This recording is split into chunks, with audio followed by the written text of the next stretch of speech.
My squids, we had a great episode today. I hope you guys are ready. A little bit of a curveball today, to be honest. We switched it up a little bit. Talked about Zion's injury. Is it a freak accident? Could I predict this? Did I see little things in his movement that led to this? We talk about that. What are the keys for him staying healthy long term? We talked about that. My guy Buddy Hield became the $100 million man or something close to that. We talked about why I think he really, really deserves that. I tell some stories about him that can definitely motivate you, whether you're a hooper, business owner, whatever. Grind is grind. Work ethic is work ethic. It always pays off. Talked about my man, Devin Askew. He just signed one of our clients. High school point guard, #1 overall, just signed to Kentucky. My dude is a beast.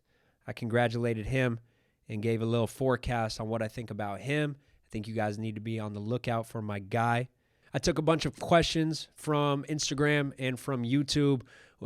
Few questions. Can we strengthen our tendons and our muscles in a caloric deficit? It's actually a very good question that I've never really talked about on the podcast. So we went into the details there. We talked about bracing. Should we be bracing the ankles? Should we be wearing high tops or should we be wearing low tops? Here's a quick hint. We should just be strengthening the ankles. And I tell you a few little tips on what I think you should be doing for the feet and the ankles so that we don't need to rely on these high tops. We talked about 1 foot jumping and torso angles. Something that I've never really talked about on the podcast or on Instagram is our torso angles. So we've went over this on approach jumps, standing 2 foot jumps, but I've never talked about that single leg and what we should be doing with that torso. Hope you guys enjoy this podcast. Be sure to leave your comments on YouTube so that I can look at those and answer those comments and those questions in future episodes. And again, as always, if you're ready to sign up for the Vertcode or the Vertcode Elite, check out pjfperformance.net. Click on the training tab and then click Vertcode comparison so you can look at the different programs and find out which one is a best fit for you. We also have the ball handling program, which is getting people to the next level on their handles, on their footwork, working on that change of pace, working on their core stability. So there's a lot of little details within ball handling that we attack in that program. We have it 20% off for the entire next 2 weeks. We're ending that entire sale in 2 weeks. That's 20% off with discount code HANDLETEAM, all lowercase. So pjfperformance.net, click on training, click on handles, and then put in that discount code lowercase HANDLETEAM. That'll get you 20% off each month or the entire program. So remember how our online programs work. It's month to month. So you could sign up for like 4 months and then stop it and then pick it back up at that same point later on. So there is no like long-term contracts or anything. So pick it up, drop it, do whatever you want. Or you just pay up front for the entire 12 months. You get a discount and then you get the access to your program at all times. But hey, $27 a month for our online programs. You know, I wish I had that guidance for that affordable price when I was a player. Got to keep in mind, like high-level trainers, high-level facilities, established charge. Man, there's a lot of facilities charging $5,000 for an assessment, $10,000 for the month for workouts. You're looking at $15,000 a month. I mean, and for some facilities, that's even cheap. There's top facilities out there that'll charge you $20,000, $25,000 for a month of training. Now, these high school players, college players, youth players have access to that same level of training for less than $1 a day. So, you know, when you start to look at the value for that cheap price, we start to realize how blessed we are in this upcoming generation. So, hey, be sure to check out our online programs. I'd love to have you on. Let's get to the next level. Hope you enjoy the podcast. You're listening to the PJF Podcast, a show dedicated to decoding elite sports performance and fitness. I'm Paul Fabritz, and I'm an MBA strength and conditioning and performance trainer. If you want to become superhuman, take your fitness, and take your sports performance to the next level, this is the podcast for you. Let's do it. My squids, what is poppin'? Look, this is our last podcast in this studio. Pod 1 in Newport. If you're around the area, you need a podcast studio, hit them up. Very good stuff. I appreciate our time here. We are moving into the studio that I just built out in our house. So that's what I've been busy with the last 2 weeks. Well, we're moving in our entire house, but my number one priority has been setting up the studio. So I've been putting the foam on the walls, putting in carpet, buying the movie theater chairs, buying the mics and all that stuff. So we got everything. We're 90% done. So we're almost there. So next week, I'm going to record in there. And that'll be our first go around. And then I'm going to make little improvements each week. But yeah, I'm excited to get going on that. We're going to have, a lot more opportunity because I don't have to schedule the studio now. It's in the crib. So we could just pop in and do podcasts whenever we want. We do YouTube videos whenever we want. So I'm excited for that. In other news, my guy Buddy Fresh got paid. Buddy Buckets, my guy Buddy Hield, one of the hardest workers that I know, just got I believe, $94 million contract over 4 years. I think with incentives to like $106 million. So that is a bag. I felt like he deserved more, but I mean, that's still $100 million is a lot of money, especially over 4 years. So super proud of my guy. I remember in the pre-draft process, he had a lot of doubters. Like, he was the most known because he had such a historic college career. I mean, one of the best college careers you'll see. So he was on top, but he had a ton of doubters saying, oh, he doesn't have the NBA athleticism. Oh, he's too old because, remember, he's a 4-year player, which I don't know why NBA scouts and NBA fans still doubt a 4-year player. You know, we've seen plenty of times where 4-year players continue to get better after college. Buddy is one of those guys who got better every single year in college, and then even after college got better every single year, and that's a testament to his work ethic. I mean, the dude is just a worker. In pre-draft, people were saying a lot about him. Oh, he's too old. Oh, he's too slow. You know, he can't hang with athleticism. He's an in-betweener because he's, 6'4", and he's not a point guard. We don't think he can create. He can't dribble well enough. So a lot of people were labeling him as a bust. And I just knew, strictly based on his work ethic, there's no chance that this dude was going to be a bust. So he came into pre-draft, and, he'd get a session in with me. He'd get a session on the court. He'd get an extra shooting session. He'd go home and eat lunch, and he'd come back, and he'd want to do it all over again. He'd want to go for another round. At some point, we had to put the brakes on him. We had to be the one that's like, okay, this is not a sprint. This is a marathon. So at some point, man, we were kicking him out the gym. And every coach that he's played for, has said the same thing. Like, they got to put the brakes on him. Man, yeah, he's super impressive. And then you look at being a warrior. That's one of the underestimated things when it comes to paying guys. You want a warrior who is there when that tip goes up. You know what I mean? Like, you don't want to pay a star player who only plays half the season. Like, Buddy played every single game last year. And he's only missed a few games in his entire career. And I don't know how many it was. I think it's just a few. And he was telling me this summer, he's like, those 2 that I missed, I could have played. He's like, I had a little ankle thing, and I was going to play, but the team wanted to be cautious. So, they made him sit, but he could have played. So he could potentially have played in every single game in his career so far. So that's one of those things that you gotta value. It's not just about how many points you put up, how many assists you get. Like, are you available? That's the greats are durable.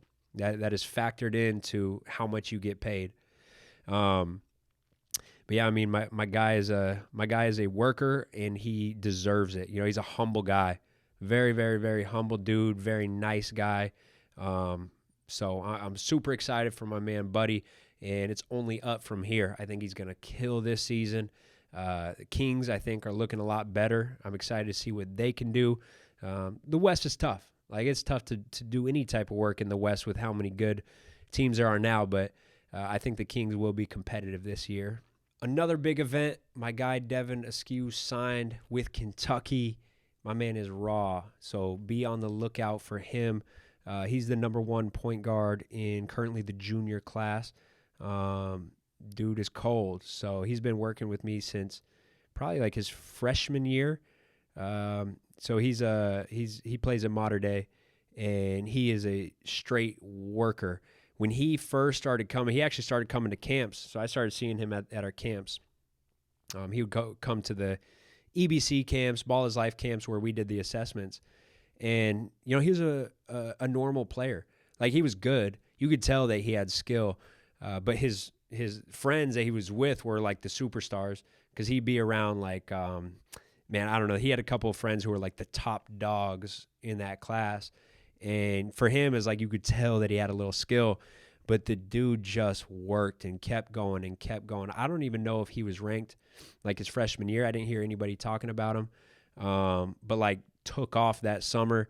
And then sophomore year, he killed. This summer, he killed doing USA, all the top events. He's stood out. I talked to a lot of scouts about him, and they're stoked on him.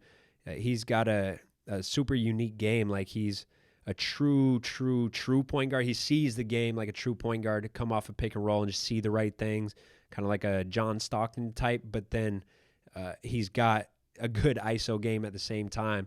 So he's real shifty with it. And then he can shoot the ball real well. So he's got a little bit of everything. He's got good size. He's like 6'3", 6'4", as a true point guard. So he's got good positional size. And he's just a dog. Like, he just wants to win. He's smart. So he's got the intangibles that you also can't teach. So, yeah, congrats to my guy, Devin. And then congrats to my guy, Buddy. I love to see the family eat. Speaking of NBA, Zion went down. So you guys remember, I don't know what episode, maybe it was 1 or 2, we were talking about Zion. Is his weight a problem? So he just went down with a meniscus injury. Had to have surgery, and so I think they said it's going to be 6 to 8 weeks. I would encourage him to come back slow. Don't rush anything. Get 105% and then come back. So I want to give you guys maybe my thoughts on Zion, what is causing these frequent injuries that he's been getting, and what are the keys to his healthy career. How can he play a long, healthy career? Because we saw in preseason, the dude is a savage. He's the type that could go out and get, 16 for 18 any given night. He's extremely efficient. So I feel like, he's a future superstar, if not an immediate star. But he's just got to stay healthy. So first of all, when we look at, okay, how do we keep a player healthy? You got to look at what are the main risks for injuries. What are the risk factors? Well, risk factor number 1 is previous injury.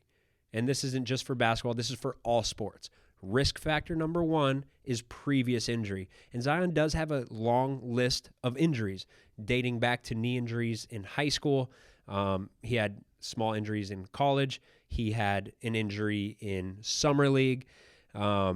And so in summer league, he came in, seemed like a little bit overweight. I know Coach K made a comment saying he didn't think that he should play in summer league because he was so busy before summer league, going around, traveling around, doing all these business events, which I understand. But at the same time, the dude's got a bag. He's got enough money and he's got enough clout to hire any trainer and keep that trainer with him full time. So that's just a mentality shift that the top players adopt pretty early, right? Because they realize their off season is extremely busy, right? Like James goes city to city in the off season. He has all these business events. He has different things that he has to show up to. Man, he's almost traveling. He's in the air as much in the off season as he is in season. So, I think the day after Duke's college season ended, either Zion or his people should have been getting in touch with the top trainer, top strength coach, top skill guy, top nutritionist, dietitian, top physical therapist, manual therapist, and maybe even psychologist, and putting this team together. That is your number one step, is putting your super team of trainers and therapists together, and then sitting down with your schedule, and you go, okay, I'm going here at this time. Who can be with me? And you make sure that you're covered on all fronts when you go on vacation. You're not going on vacation for a 2-day business trip and just working out on your own.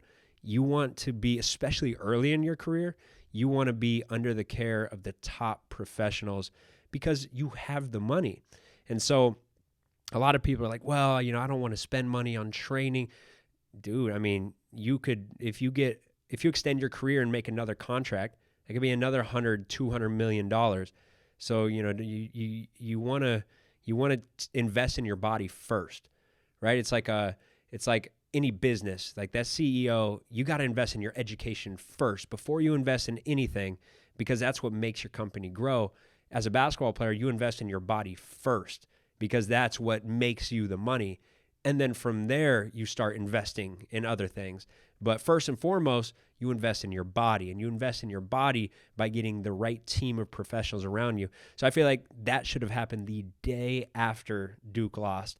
Instead of him traveling around by himself, trying to stay in shape by himself, he should have been under the care of top trainers.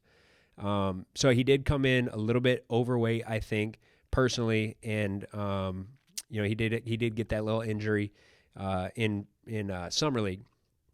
So he's had all of these injuries add up, and so that is the number one risk factor for future injuries. And it's not always re-injury of that local structure itself. So it's not like, oh, I hurt my right knee, I'm only at risk for hurting my right knee again. No, you hurting that right knee now puts you at an increased risk of hurting the other knee and hurting the ankle and hurting the hip and hurting your back, because it affects the whole kinetic chain. And so sometimes you create these compensations, whether that's in jumping or landing or cutting or even walking, which we'll get to. Sometimes you develop those compensations, and now there's another structure that is at risk. So, that is a big risk for him. And so he has to train religiously. Like, he has to really develop his body. That has to be his number one priority. And when I say develop his body, I'm not talking about going out and getting more powerful. He doesn't have to go deadlift more weight. He doesn't have to move weight super fast, right? Like the things that we would typically do for basketball players. What I said on that first podcast, I would train him more like a gymnast than I would a basketball player. Sure, we'd have some basketball-specific stuff. For the most part, I'm getting him to master his body weight at all ranges of motion. I'm getting him to light up and strengthen those stabilizer muscles, because a lot of times guys like that who are so powerful, they have decent stabilizers, but they have superpowers in their glutes and their quads and their hamstrings and their calves. And so their glute medius and these other things that provide the stability for those bigger, powerful muscles to create power, a lot of the times that balance is off. So if you got him on a table and you did a manual muscle test where, say, we're testing the glute medius, he would pass because he doesn't my guess, I haven't assessed him, my guess is he does not have a weak glute medius, right? But compared, it's all relative, right? He would pass the test, but what you got to look at is relative to his glute max strength and his quad strength, how strong is his glute medius? So my guess with someone like that is those stabilizer muscles are not fully trained, and that's where I would start is really strengthening the core, really strengthening the small muscles in the hip, do everything on a single leg, take his single leg balance to a whole nother level, increase his foot strength, increase his ankle strength. To me, that is what is going to put him in the best possible scenario to stay healthy for the long term. So number one risk factor, previous injury. Number two risk factor is his mechanics. So sometimes you can see the writing on the wall of you just see how somebody moves on the court, and you could tell, well, hey, they're probably going to get injured because they're adding this repetitive stress to poor mechanics. They're adding load on dysfunction, whether that's in the weight room, right? You add load on dysfunction in the weight room, poor form, and you add load, that's an injury. Or load on dysfunction can be on the court too. Just the way you run is improper biomechanics, the way you jump, the way you land. It is a matter of time because the body is taking on stress in an imbalanced way, It's taking on too much stress to one side. There's a lot of different compensations that happen. And, if you add games, more and more and more volume on dysfunction, at some point you're going to break down. Now with Zion, you don't really see that much. I've looked at his sprinting mechanics. From what I've seen, not that bad. You look at his jumping mechanics, they're great. His landing mechanics are not bad. The only thing that worries me with his mechanics is how he moves at slow speeds. So I think when he's at high speeds, he works well. At slow speeds is where he really starts to break down, which is surprising. But when he jogs real slow or when he walks, he has a big sway. So he's just shaking the shoulders. He's swaying side to side. I remember the first time I really noticed that, I saw him walking up to Anthony Davis. I don't know where it was, but it was like he was in a lobby somewhere, and he was going up to Anthony Davis to like say hi. And the way he was walking up to him, he was swaying side to side. So I started watching him after that. And anytime I'm watching him in warm-ups, you see that side to side sway. That shows you that there's some sort of problem. That is a classic biomechanics assessment. Is they would call it your gait. They look at how you walk. How you walk tells a lot about what kind of dysfunctions you have in your body. So, somebody like that, it's tough to say, but, a lot of times when you have that hip tilt, that hip shift that he has when he walks, it's a glute medius problem. It could be a million different things. It's impossible to sit here and diagnose him just by watching. Like, you would have to get an assessment with him. But you could tell that there's some sort of problem, right? And I could watch like Chris Paul walk. Chris Paul walks with a certain limp, and you could tell that there's probably something going on with the pelvis. Sometimes you could just look at their posture or look at how they walk, and you could tell there's something going on. Like Chris Paul, you could tell he walks with this little limp. You could tell there's probably something going on with the pelvis. Anytime there's something going on with the pelvis, there could be something going on with the hamstring, more hamstring strains, in which his case, tons of hamstring strains over and over and over again. Well, you could kind of look at him walk and be like, oh, yeah, there's that. That's not completely right. Zion's the same way. He's got that side-to-side walk. It's tough to say, like, which one came first. Does he have a dysfunction which makes him walk side-to-side? Is it a dysfunction in the foot? Is it a dysfunction in the hip that makes him sway side-to-side?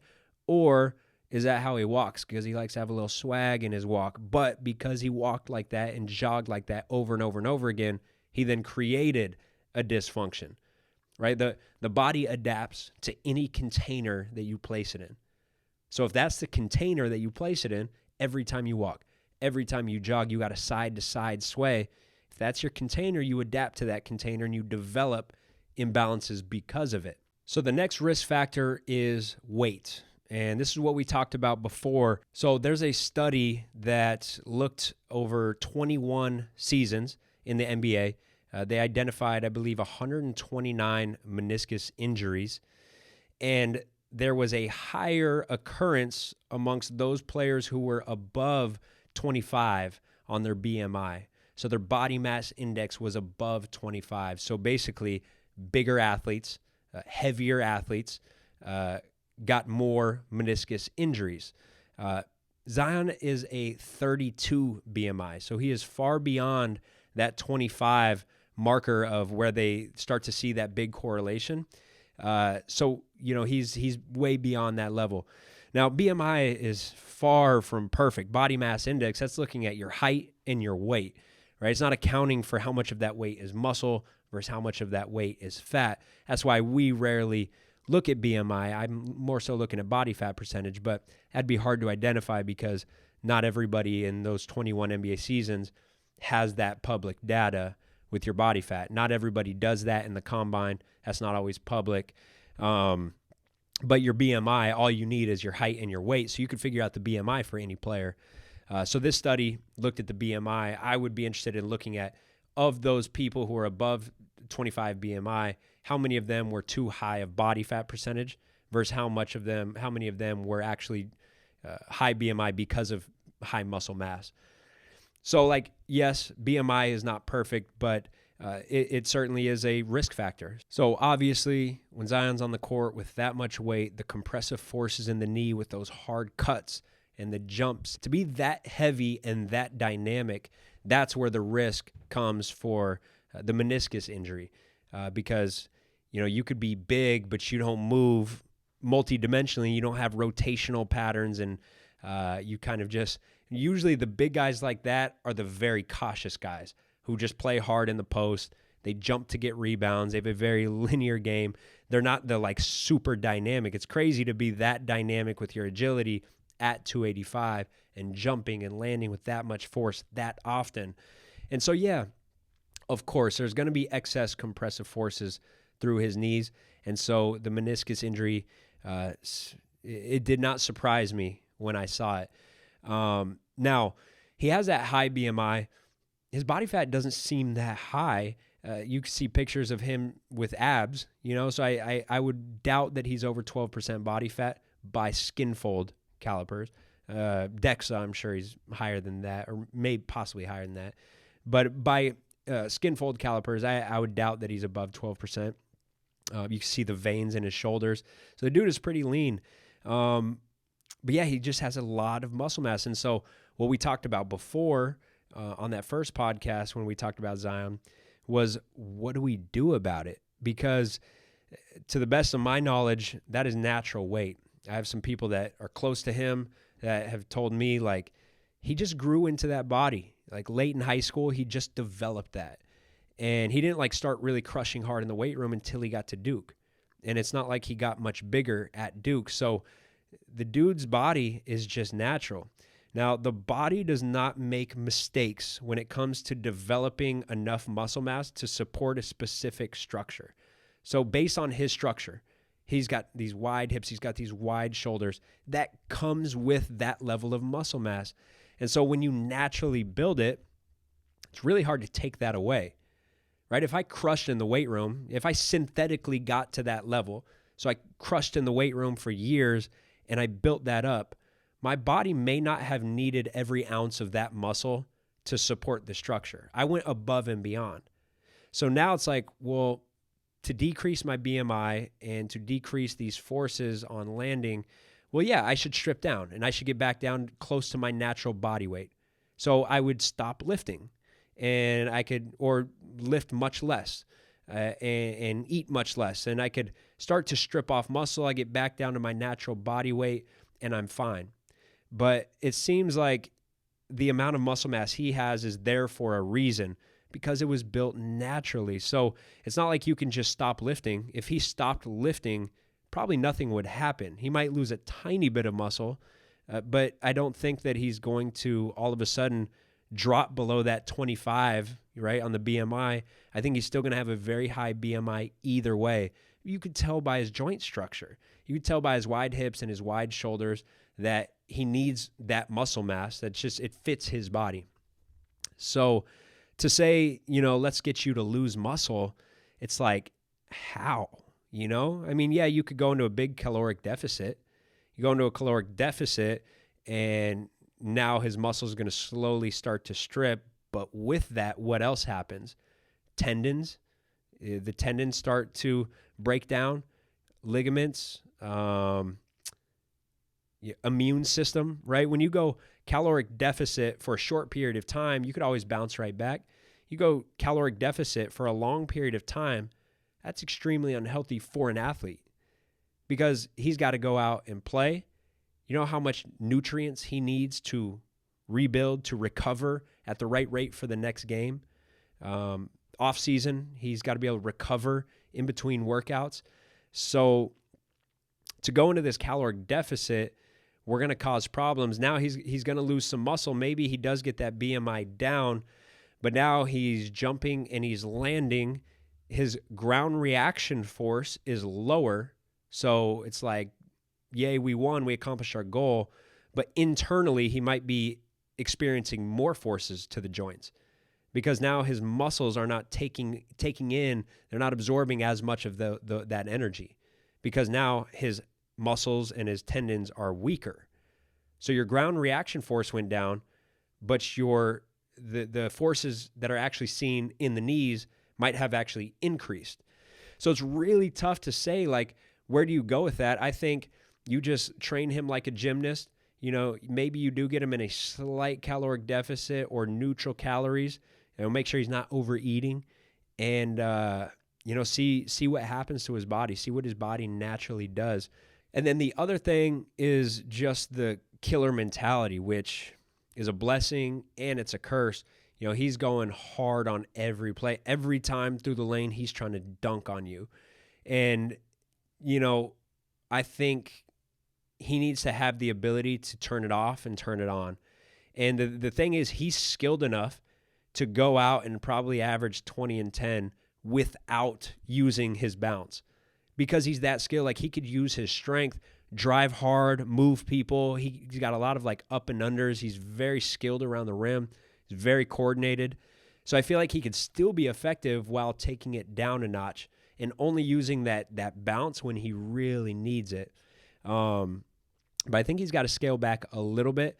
And at the very least, he's got to scale back on the times that he doesn't need it. So like warm-ups, I don't see any need for him to be doing 360 windmills and warm-ups. I don't think that he should be wasting those jumps, knowing that he has that high of a BMI. I forgot whose quote it was, but there's an old strength coach that I heard say this, and I love this quote. He says, "Jumping is for cats, not for cows." And I'm not saying Zion's a cow. Zion's a bull. But, when you got a guy that size jumping, you're going to have issues. It's just a matter of time before you start having the issues. So for me, it's like, as a strength coach, I would be very, very detailed in how I handle his ground contacts. So it's like you'd be on this very progressive program throughout the off season where you start very low volume jumps and you gradually increase it, because he does have to jump, right? You don't want to take your jump capacity, your ability to jump and land, and decrease your capacity significantly, because now you get into a game and any amount of jumps, even a low amount of jumps, would overstress the system. So you don't want to lose that capacity. You just want to carefully progress so that we could start a little bit lower and then gradually progress throughout the off season. And then in season, you're really watching everything. You're really keeping all of your jumping strictly for games. So somebody like that, I would not do any extra plyometrics. I would take away those warm-up dunks. I would take away those, after a workout, after a game, I'm just messing around and going to dunk. I would take out all of that because he's got to really save those knees for the game.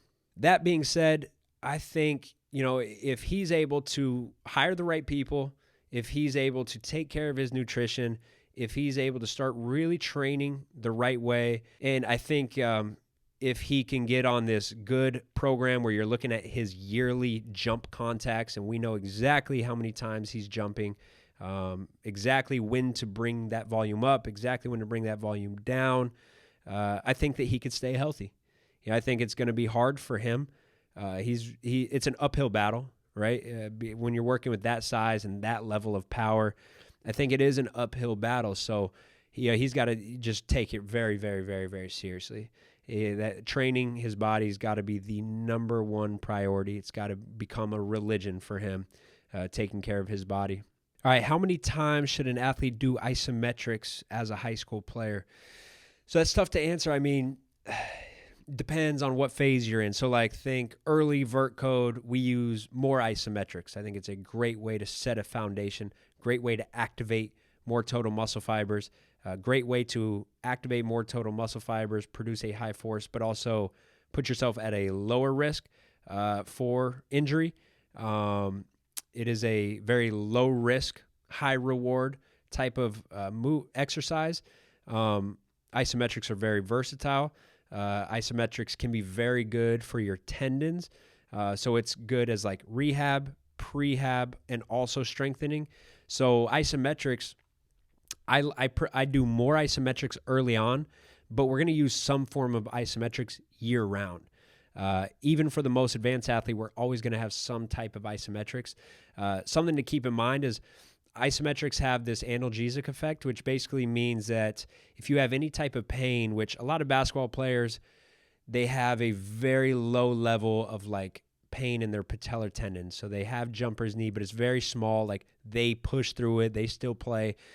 In your warm-ups, you should always have some isometrics, right? Put these isometrics in your warm-ups. It has that analgesic effect, so it makes that tendon feel better, and it really gets it ready to go out and play or to work out.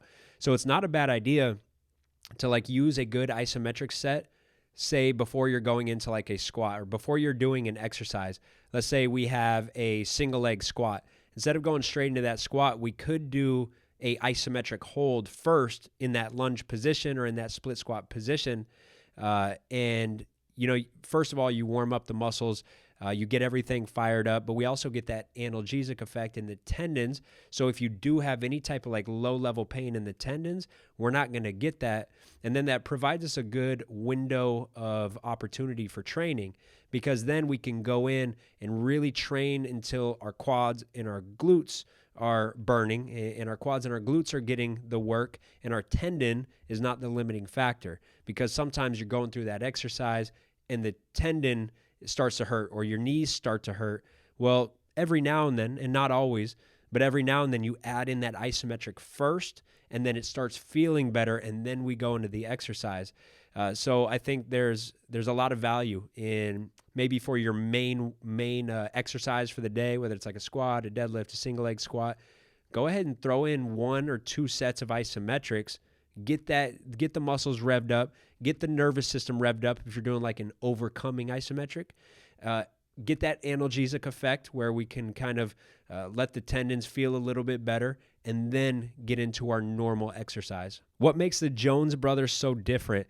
That is a great question, and I've been chipping away at that answer ever since I met them, because it's rare to have, you know, 2 brothers that are so good, that are not like genetic freaks, right? Like you see your Plumlee brothers, where it's like everybody's like above 6'10", but to have like, you know, around 6 foot, 6'1", 6'2", and be that good, they got to have something real special about you. And, you know, the thing is they're kind of different players.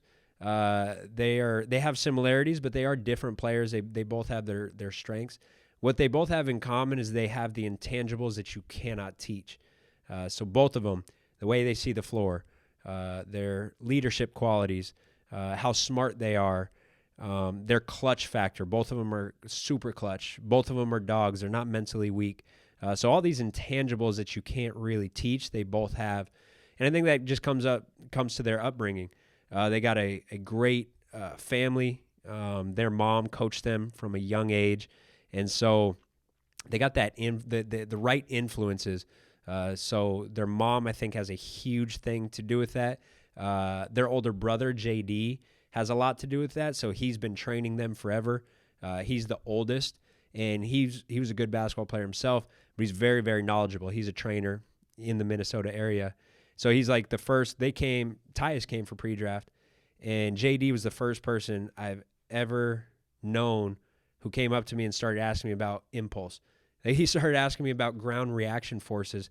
Normally when you're talking to like family and parents, they're just asking you the basic questions, you know, and he came and he's talking about the details. So you could tell that he actually, you know, really knew his stuff and he studied. So he's been working with them forever. So having that, having his mom, having his family, I think that's kind of what made them into the players that they are today.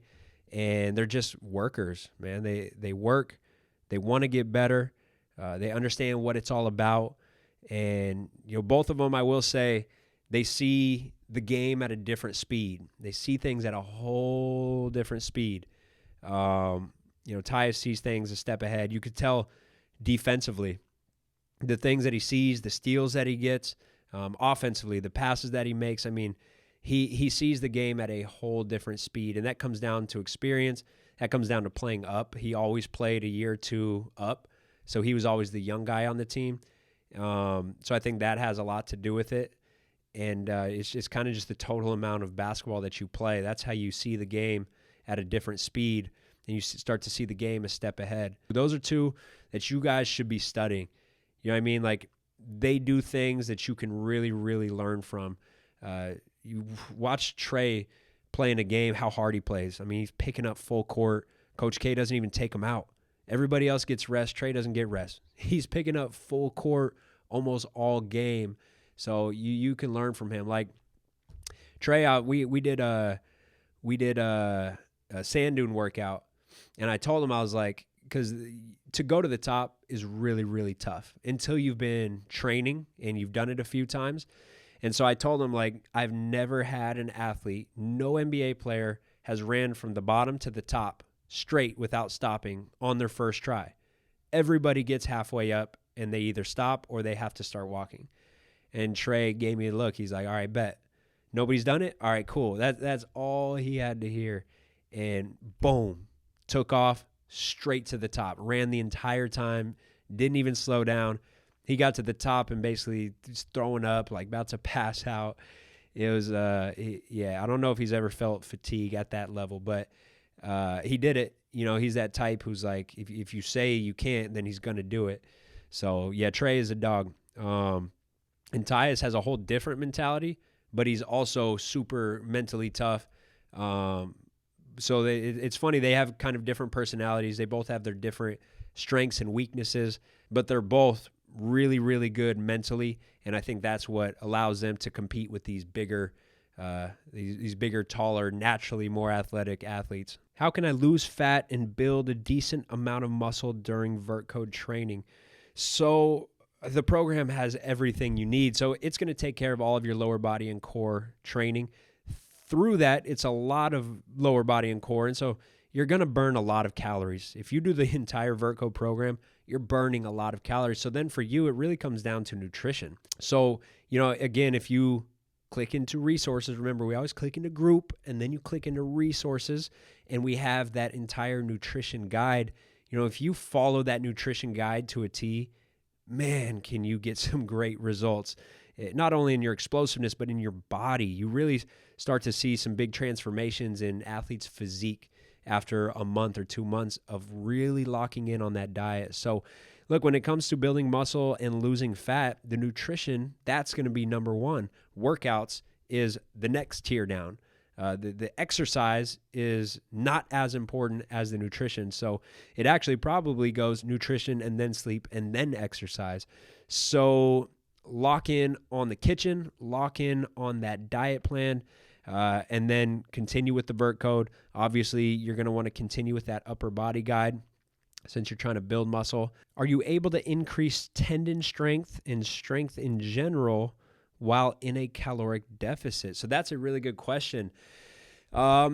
It's difficult. So you got to really change your training when you're in a caloric deficit, because if I were to keep my same training volume, I'm training intensely, I'm not taking anything away, and I'm at a caloric deficit, well, after this workout, I need a certain amount of calories. I need calorie balance or caloric surplus to then provide the energy to make this adaptation happen, because we got to recover to get back to baseline, which takes energy. This takes nutrients. This takes calories to get back to baseline.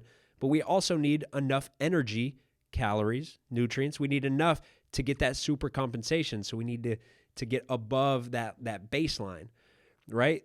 This process does not happen without adequate calories. So what you'll notice is when you start to eat less, you start to feel overtrained.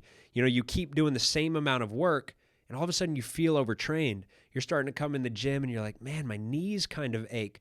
Well, yeah, you're pushing hard in the weight room and then you're not giving yourself enough calories, enough nutrients to recover and to make the proper adaptation. And so a lot of people end up overtrained, not because they're actually doing too much in the gym, but because they're just not eating enough to support that recovery and that adaptation. So I will say it is tough to do.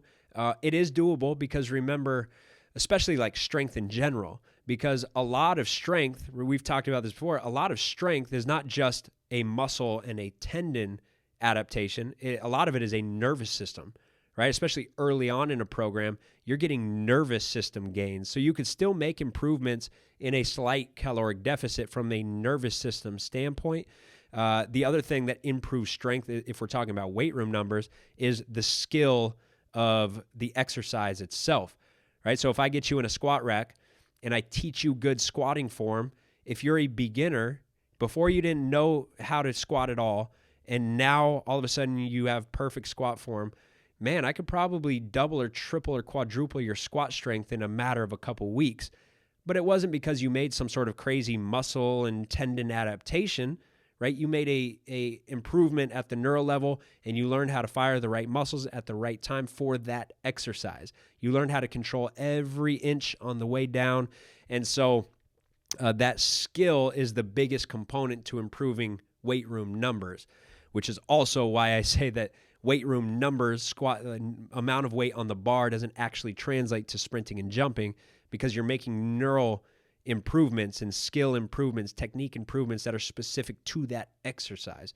Those do not translate, right? When we get into more motor units or increased tendon stiffness that we get from increasing squat strength, now that is one aspect that could translate, but that's a very small part of strength, right? And so for those things, you would need probably calorie balance or caloric surplus if we want to improve the quality of the muscle, the quality of the tendon. But yeah, I mean, so can you be in a caloric deficit and still increase weight room numbers? Absolutely. Especially if you're intermediate or beginner. If you're advanced and you've been lifting for years and you're pushing a lot of weight, you probably won't. So like if you're advanced and you've been lifting for years, it's going to be really tough for you to do it at the same time. So the safer, more realistic way to go would be to go caloric deficit when you're really crushing and trying to improve strength. And then once we get to a certain point where you're like, I want to get more lean, now you go into that caloric deficit. Now we go to a maintenance phase where we're trying to not drop. I want to keep my force output. I want to keep my weight room numbers while I go into that caloric deficit, and then eventually I could cycle it back in where I go more calories, I build more strength, and so we got to go in this wave pattern. But people can get injured trying to go through this phase where they're trying to get stronger and trying to lose fat at the same time. Again, if you're a beginner, pretty easy to do both of those at the same time. It's more so for like the advanced lifter where you're going to have to start to kind of specialize and individualize and match that diet to what type of goals you have, whether it's build or maintain. And I didn't really answer this directly, but as far as the tendons need nutrients too. And tendons don't get that same blood flow, so they're reliant on movement. So we got to move. We need nutrients. We got to move to get those nutrients to the tendon. But if we're in a big caloric deficit, there's a very good chance the tendons are not going to get all of the nutrients that they need to recover at the highest level. So yeah, especially if you're patellar tendonitis, you're coming back from an injury, I would say you don't want to be in a big caloric deficit. You want to give your body the energy and the nutrients that it needs to make the proper adaptation. And look, we've talked about the specific nutrients of we need the gelatin, we need the vitamin C, we need these things that amplify it. But it's also, let's go back to the basics and just, do we have enough calories in our system for our tendons to utilize them and strengthen and grow stronger and build stiffness or whatever the adaptation that we are after? That a lot of that starts with having enough nutrients in the system. Optimal torso angle when jumping off one. So we've talked about this a lot off two. From a standstill position, we do want a little torso lean. From a running position, a lot of athletes will naturally have a little bit of a torso lean, but we don't want anything excessive. So we do want to keep more of an upright chest off two for that approach.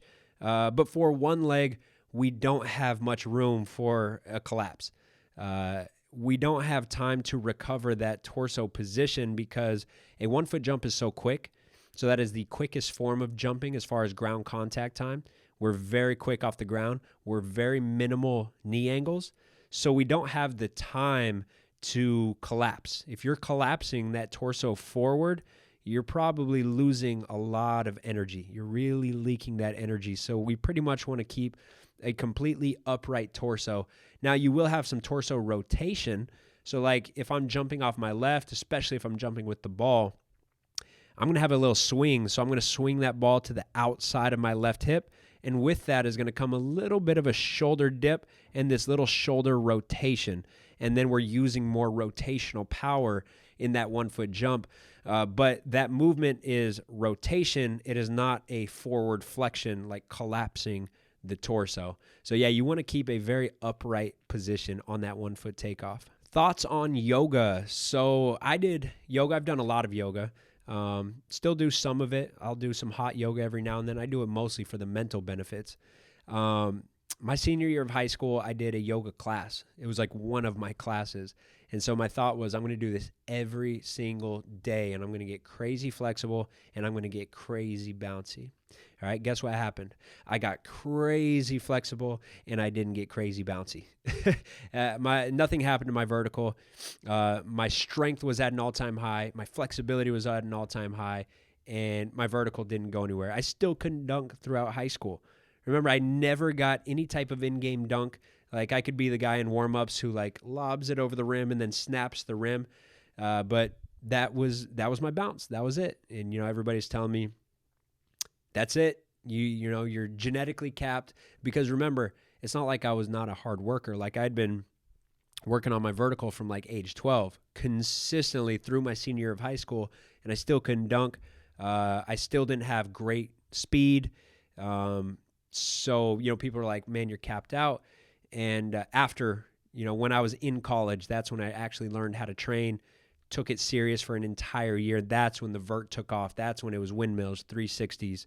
And so what happened in that time was I actually got less flexible. Not saying that's why my bounce took off, but I did get a little bit less flexible. My max strength did go down a little bit. But I got human strong. So I got strong on one leg. I started to learn how to actually progress plyometrics and use the right volume. So yeah, I mean, I was my own guinea pig on that yoga because my thought was, hey, just get flexible and I'm gonna take off. But it definitely didn't happen for me. I know a lot of athletes that do yoga year round. It does nothing for their athleticism. Now, what I will say is from a mental standpoint, it is very beneficial. So I still recommend it. And I'll bring in a yoga instructor like 1 day a week, and they'll work with all of our guys on yoga because I want them to get the mental benefits. And if you're getting those mental benefits, you're taking care of the happiness end of the spectrum. You're feeling better in your life. You're feeling less stress, which that's one of the number one things for recovery. So in turn, yes, it could actually come back and help your physiology. But it's not really like the stretching in yoga that does the trick. Now, yoga has a lot of static stretching, but that's not all it is, right? Like, I'm against spending a ton of time static stretching. But yoga, you are holding different poses. There's a lot of isometric contractions. So you are working on your range of motion, your flexibility, but you're also working on your stability at the same time. So I'm cool with yoga, but just like with anything, we want the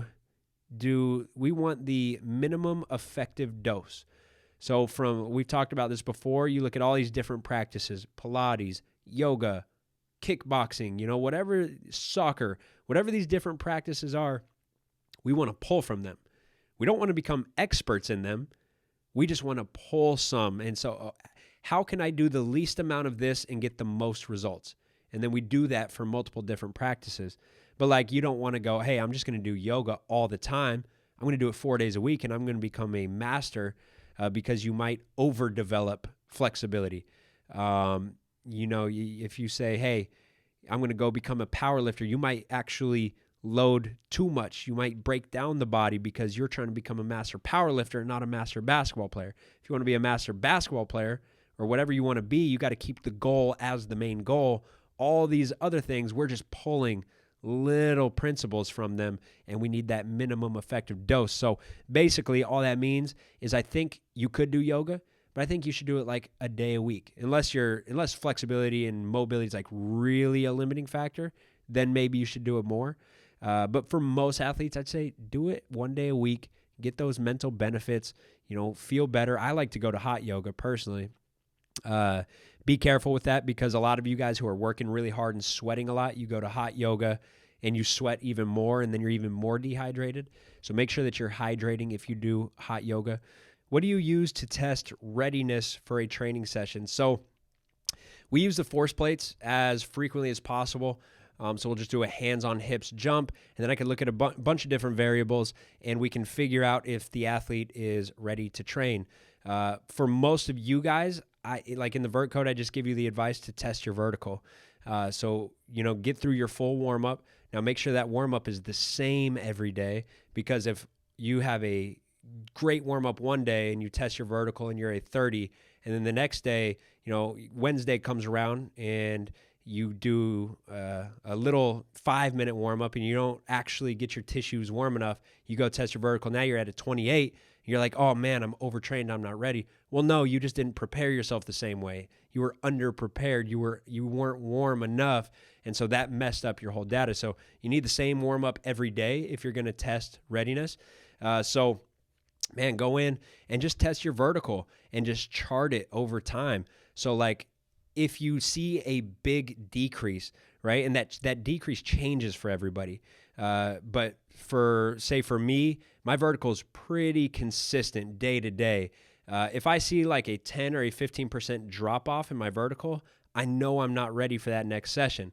So remember what we talk about with that curve where we train and we go under, we get less athletic, and then we have this recovery period, and then we have this super compensation. That's where the gains happen.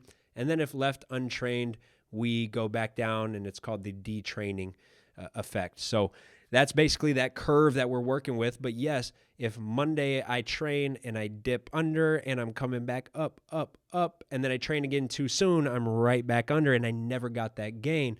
So if this is Monday and we're recovering, this is Wednesday, I'm going back to my lower body workout. Let's measure that vertical. If I'm right here, that vertical is going to be the same. So if I was 30 on Monday, I'm going to be a 30 again on Wednesday. Now, if you're already in that super compensation, you might see a little bit of an increase. Usually those increases are too small to notice a difference. Like on a force plate, that's very sensitive. We might be able to actually notice a difference. Probably not from one workout, but like week to week, we might be able to see a small difference. In your vertical, you may not see that difference, especially because most vertical tests are measured by the half inch. So we're not looking at the each centimeter of increase. But look, if you're a 30 on Monday and then Wednesday comes around and you're still a 30, well, then you're probably pretty good. But look, if you drop down to a 28, you drop down to a 27, chances are good you might be overtrained. So you might not want to go back in with that intense workout. You might want to go in a different direction and have more of a restorative workout. So that could be a slow aerobic jog. That's a good thing to get the nervous system back up. It's a good recovery tool.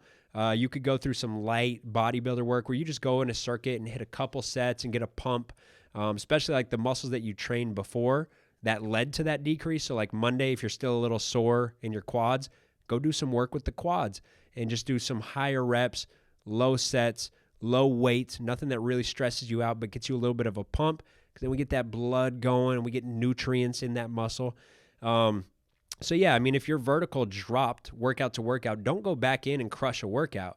Now, don't freak out if it's not increasing, right? We want to increase probably over month after month. We want to see increases day to day, week to week. As long as we're staying around the same or slightly going up, we're probably good to go. So yeah, I would use that vertical as a readiness test. You could do grip strength as a readiness test. That's a decent way to do it. I've done the tap test before. There's an app, I believe it's called the tap test. That's decent. It's not very accurate. I wouldn't put much weight on that, but that is another way to do it. Or if you want even better results, you do all of them. So you just do tap test, you do grip strength. You could do the grip strength test. What's it called? The hand dynamometer. I got one off Amazon for like $15. And then also the vertical test. So now if you have a drop in all three of those, or you have a drop in 2 out of 3 of those, then hey, we're probably pretty overtrained. We shouldn't go crush in the weight room. Should you take complete days off? It depends on who you are. So it comes down to your neurotyping. There's a lot of good work in this area by Christian T. He has a whole course on this about neurotyping, about how you have these different athletes who are just different mentally, and because of that, we have different physiology. And some neurotypes, like, they respond really well to a full day off, full relaxation. Some, they actually come back rusty when they take that full day off. So most of my athletes, I give them at least one full day off. But I do have some athletes that's like, I tell them to take all of Sunday off. They come back in on Monday and they're like, man, I feel rusty. Or you could see it in their performance. They got that full day off, but they actually look a little bit more rusty. Their performance isn't as good. So for them, you want more active rest. Typically, active rest is going to be better anyways. So on your day off, you're still active. You might go play another sport. You might go play tennis. You might still do some foam rolling. You might still you might go do a yoga class. You might go on a walk. You might go on a hike. So doing things that aren't necessarily stressing the system, but you're still staying active. A lot of people come back better that next day after an active rest day. So typically that's going to be your best bet. But some people do respond well to a full rest day, especially those athletes who were lacking sleep throughout the week. They can catch up and take naps. So yeah, I would say typically most athletes are going to do well with some type of activity on that rest day, but some athletes are going to do better with a complete rest day. Creatine. So I get a lot of questions on creatine. It is the one supplement that has been studied over and over and over and over again and continues to show positive benefits. Like, look, we talk about a lot of supplements. Your friends talk about supplements. Everywhere you go, you see supplements. Majority of supplements are going to produce a very, very, very minor increase. In most supplements, the studies go back and forth. So it depends what you're pulling up, right? You could pull up one thing that says, hey, this supplement works. And then the next study says, no, it doesn't. And then the next study says, by the way, it's actually really dangerous. And so supplement research is all over the place. The one thing that is never all over the place is the research on creatine. It works. It works. It's great for when you're training power. Crank out a couple more reps. It can actually improve your endurance. It can actually improve you mentally, right? We think about it as like this supplement that you take when you want strength gains and when you want power gains, but there's actually mental benefits as well. So they're actually testing it for neurodegenerative diseases. They're testing it for Alzheimer's, and there's a lot of different research with creatine in the brain that are showing great effects. So yeah, it works, and as far as the evidence shows, it is completely safe. As long as you're taking the right doses, it is completely safe. So you got to do it the right way. Just like with anything, you could take too much of it. Look, you could overdose on a multivitamin. So like anything that is good could also hurt you. But as long as you do it the right way, you're going to be fine. Do low top or high top sneakers matter? No. The answer is we have to strengthen our ankles. That is the only way out of it. There's no amount of support that is going to be able to hide that. Look back to like 60s, 70s, like look back to when they were playing in Converse, like these floppy shoes that nobody would ever consider playing in now. But, you would look back and see what they were playing in and you would think, oh man, they must have sprained their ankles every game. But the rate of sprained ankles was not any higher then than it is now. Now we have these high tops, we have protective bracing. No, they played in that, therefore they strengthened their ankles. Same thing, we've talked about this before. Like I went to the Philippines and they're playing outside, uneven dirt, barefoot or in sandals. And the coaches tell me they have no problems with sprained ankles. They never sprain ankles over there. But that's because they're put in that environment. And so they strengthen the feet. They strengthen their ankles. Now, I'm not saying, yes, hey, we should get rid of shoes and we should start playing basketball barefoot. No, I'm not saying that. But I am saying let's not look at support as the answer. It is never really the answer. Maybe temporarily. Like if you're going into season and you're like, hey, man, my ankles are weak, but I got to go play. Hey, tape them, brace them. But I don't think you should ever really become reliant long-term on any type of bracing or any type of high tops. You got to go strengthen your ankles. And that comes down to some barefoot balance work. That comes down to strengthening in the weight room. In the Vertcode, we have the entire foot training protocol. That is going to help you.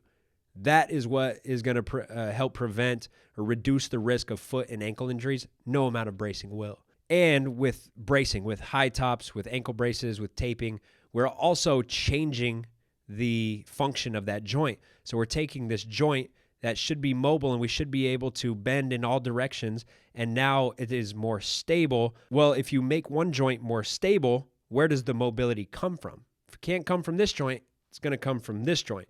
So now our knee, which is supposed to be more stable in nature, now all of a sudden our knee has to be more mobile to reach the same positions, to reach these low positions, right? So we look at like the crossover in that extreme angle. Well, if you have the freedom at the ankle to turn and be mobile, then the knee doesn't have to collapse into this deep valgus position. But if we have a braced ankle, now we don't have that same freedom of movement at the ankle joint. And so now it's going to come from the hip, but also from the knee.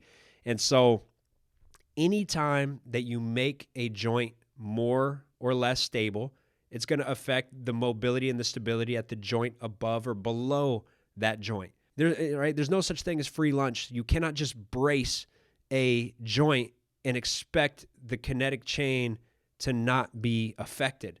The kinetic chain is going to be affected. So then you got to say, well, what's the bigger risk factor? Am I the type who's like, I got ankles made out of glass and I'm not strong, but hey, we're in season, I got to go play. Well, then, hey, maybe that is your biggest risk factor. So then maybe you do brace. But remember, that's just a Band-Aid. The final answer is you got to go strengthen your ankles and your feet and your full body. Do things like the Vertcode foot training protocol. Get out of your shoes, strengthen up, make that your number one priority. Because if you just keep relying on bracing, I think you're going to have problems up the chain eventually. All right, guys, hope you enjoyed that episode as much as I did. Be sure to leave us a rating and review on Apple Podcasts. That will really help us out. Make sure you're asking your questions on YouTube. So we look at all of the comment section. We do have to delete and block a lot of haters these days because the more you put out, the more hate you get. But that is a part of the business. So be sure to go leave your comment if you have something decent to say or you have a good question to ask, because we are using that as guidance and we're taking those questions and I'm trying to answer as many as I possibly can here on the podcast. But I will see you guys next week. Be sure to check out pjfperformance.net to get on the Vertcode or the Vertcode Elite. Remember, the Vertcode can be done at home anywhere. This is great for youth or for older athletes. The Vertcode Elite is best for athletes who are already well-trained and do have access to a gym. We also have the ball handling program, which is a progressive 12-month program to get your handles to a whole nother level. Until next time, I'm out.